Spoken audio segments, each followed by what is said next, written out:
Hey folks, welcome back to another, well, not battle report. This is going to be a painting tutorial. I'm afraid, unfortunately, because of the current situation, I'm not actually getting very many games in. I've managed to save one I've held on to now, which I'll be putting up soon anyway. In the meantime, I'm going to be giving a repaint of these dwarves. These guys I must have brought in the late 90s when I first started wargaming. So they're pretty old. I did try and find my very first miniatures that I painted, which were probably the Lizardmen, because they came in a paint set with about 8 paints or so. So this is a bit further on. I brought a couple more paints in that and try to improve my skills. As you see, I've been attempted stripes, so I'm going to try and redo them now with, how I paint them nowadays, just for a bit of fun. Alright, let's have a look at them. So before I get started, this isn't sponsored in any way, shape or form, but the paint range I'm using is Vallejo, so I'm just showing you up here. I like these colours.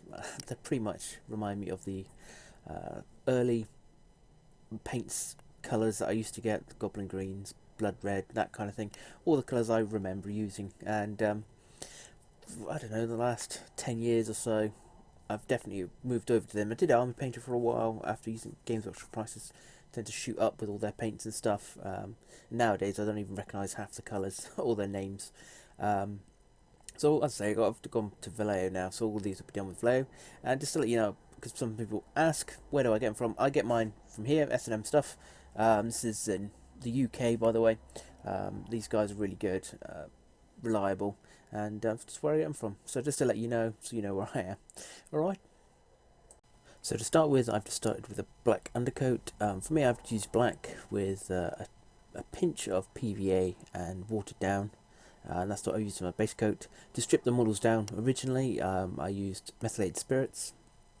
I just soaked them in it for a little while and then used a toothbrush just to clean them up.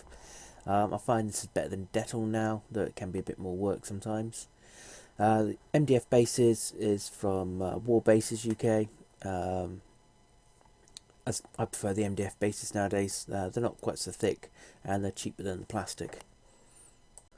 So I start with painting the skin, and start with just a dark flesh, and I then add dwarf flesh on top. Actually, I'll just double check it is dwarf flesh. I'm pretty sure it is because it matched the old GW colours. Yeah, I'm pretty sure it's dwarf flesh. Dwarf skin is the colour for it. For the first coat, this took a couple of thin coats just to get a good cover. So next up I get some skin wash ink, I thin it down with a bit of water and just put that all over the skin.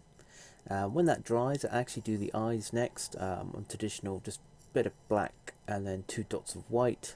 And that means as I can re-highlight up with the dwarf skin, it looks pretty good and I can tidy up the mess up I can normally do with the eyes. This in turn is highlighted with a bit of elf skin tone, and then a final one on like the knuckles and stuff of just the elf skin tone by itself.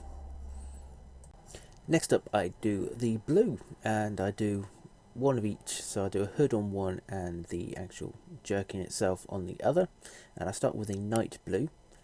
To this I add a bit of, I believe it's enchanted blue, just the same as the old magic blue, sorry. Add a bit of that to it and then highlight again, and I do a couple of coats of that to make a nice strong colour. And then I do enchanted blue by itself, and then slowly add a bit of ghostly grey to the blue, just to do the final highlights. So next up I do a red, and again I do one jerkin and one hood. I start with a gory red. This colour takes a couple of coats to do. The reds are quite thin, so I started with the gory red and then added bloody red to it. And again, because it's naturally thin, you could almost build up the layers as it is. So as you can see here, it looks pretty naturally shaded anyway. And then finally add just a bit of bone white to the mix, just for the final highlights. For the final main colour, it's going to be a green, so I start with the dark green. This goes on pretty well, so this is only a single coat that went on. Next onto that I did sick green. This is equivalent of pretty much the old GW snot green. And then again I go for a ghostly grey, just to mix into it to highlight it up. I just like ghostly grey. It desaturates it and brightens it up a bit. It looks a bit more natural and not quite so harsh as white. So I wasn't actually going to do the stripes. I was going to try and avoid doing them because it seemed like too much effort. But I was brave enough to do them as a youngster, so I should be brave enough to do them now. So I started off with a parasite brown, just marking the underlayer of the stripes. I just did one jerkin and one hood. Onto that I did a coat of filthy brown. Did quite a few coats, say thin coats again, and then to the filthy brown I added off-white to make it quite light, and yep, just mix that in and just did highlighted with that just to finish off to give the quite a strong yellow. So next up I did the black. I just undercoated everything. I wanted black leather, also did the metalwork back over in black, and then just highlighted the black with cold grey, added it to the black, and then did a final highlight of just cold grey by itself. So next up to the brown, charred brown, did all the brown leather and the shafts of the axes. The leatherwork was highlighted with beastie brown, and then leather brown, and then a little bit mix of the grey again, ghostly grey in with that. The beard I highlighted up with bone white, just to give it a slightly different grey, different finish. The straps and like on the chest, you got the little bits of string there. They were highlighted from the earth brown to the khaki to bone white, and then a final off. Oh no, they stopped at bone white for them. And the woodwork on the shafts, that was just the earth brown, and then it was given a dark brown ink. And while that was setting, I started working on the metalwork. So for the final part, I painted the metalwork in gunmetal. Then painted some of the areas like the brows and the patterns on the actual axe themselves in a brassy brass, I think, and then gave that a wash of just a bit of mix of black and sepia ink, and watered that down. I also highlighted the shaft themselves again with the earth tone. Just dry brush that on. And then added a little bit of grey for the final highlight of the shafts, and then back onto the metalwork was chainmail back over the silver, and then bright bronze, I think it is, on the bronzy areas, and then finally a just a silver metal over all of it, just picking up the highlights of the axe and all the different bits of metalwork. And that's really them finished. So just to add to it, I stick the base them up and stick the shields on. So that's it. The shield design themselves ended up being a green and white. I did this in the end because I didn't actually think I'd like these models once they're painted.